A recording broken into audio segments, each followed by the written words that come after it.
My phone screen lit up with a call I never expected to receive, and the demand that followed would change my family forever. It was a moment I had both dreaded and, in a strange way, anticipated for years. For 6 months, I had secretly built a new life for myself 1,000 miles away from them, and the truth was, they had absolutely no idea I was gone. The stunning mountain view from my new apartment window served as my daily reminder that I had finally escaped. And then my father called. His voice was flat and commanding. "Lena, you will be home for your sister's wedding this Saturday." There was no hello. No, how are you? Just a cold, absolute command, delivered as if my compliance was a foregone conclusion. I took a slow, deep breath, feeling the warm California sun on my skin. "I'm not coming," I said, my voice surprisingly steady. The silence on the other end of the line was utterly deafening. I could almost feel his shock radiating through the phone. "What did you just say to me?" he finally managed, his tone low and dangerous. I said no. And then something inside me just broke loose.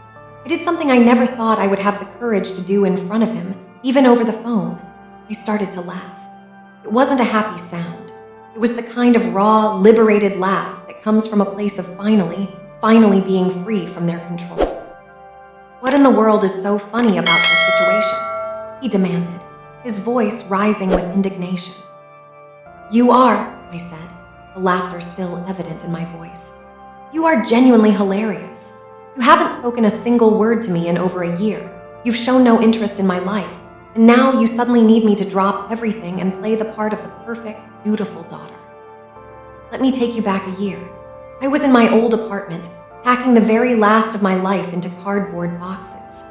My best friends, Mark and Chloe, were the only ones there to help me. There was no family to see me off. Are you absolutely sure you don't want to tell them you're leaving?" Chloe asked, her face flushed as she struggled with a heavy box of my books. I just shook my head, a sad smile on my face. Why would I? They never really noticed I was here to begin with. My entire childhood had felt like living permanently in someone else's shadow. My sister, Amelia, was always the undisputed star of the family.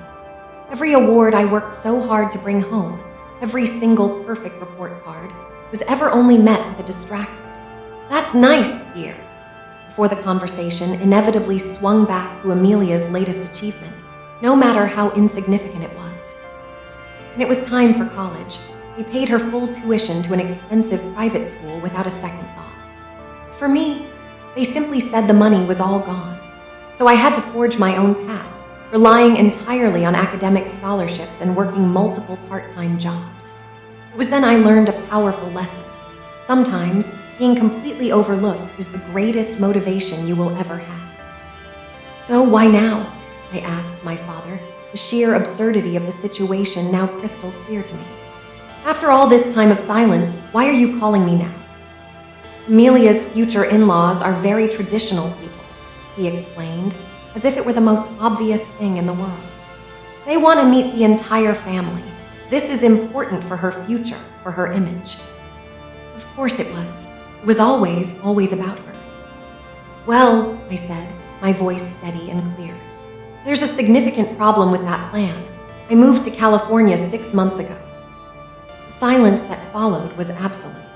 I could practically hear the gears in his head grinding to a complete and utter halt. "You did what? You moved across the country without telling your family," he spluttered, his voice a mixture of disbelief and fury. I couldn't help but laugh again, the sound echoing in my sunny apartment.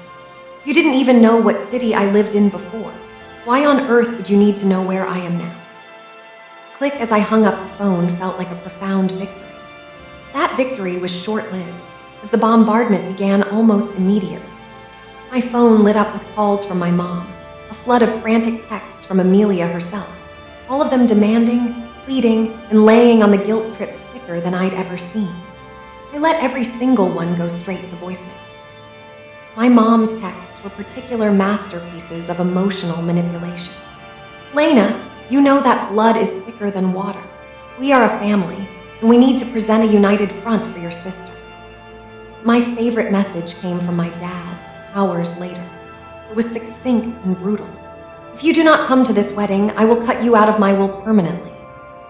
I read those words aloud to the silence of my empty apartment, and instead of fear, I felt a smile spread across my face. I typed back my reply without a moment's hesitation. I currently earn more money in a year than you, Mom, and Amelia combined. Your money means absolutely nothing to me. I watched as the typing bubbles appeared on his end, then vanished completely. He never replied. The wedding day eventually came and went. I spent it hiking on a beautiful trail, the burning in my muscles and the clean air feeling like a cleansing ritual for my soul. My peace, I decided, was my ultimate prize. My grandmother, the only one in my family who had ever truly seen me for who I was, called me about a week later. The wedding was tense, to say the least, she said gently, choosing her words with care. Amelia's new in-laws asked a lot of pointed questions about your absence. Your parents' excuses were weak, and honestly, darling, everyone in the room could feel the lie hanging in the air. A quiet, deep sense of vindication settled over me then. It seemed the perfect, pristine image they had worked so hard to maintain was finally, irrevocably cracking. I realized then that the best revenge isn't anger or hatred. It's building a peaceful, well-lived life for yourself, a life they can no longer touch. A year later, I'm standing in the kitchen of a house that I own, every square foot paid for by my own hard work. 2 bedrooms, a small, sunny yard, and a life built entirely by my own hands. It is more than enough. It is everything. Calls and texts from new, unknown numbers still trickle in every now and then. Lena, we realize we made some mistakes. Your sister's marriage is struggling because of all this drama. I read them, and then I delete everyone without a second thought, without an ounce of guilt. I've since built a real family of choice, surrounded by people who genuinely celebrate my existence without any conditions. My career is thriving, my inner peace is unshakable, and my future has never looked brighter.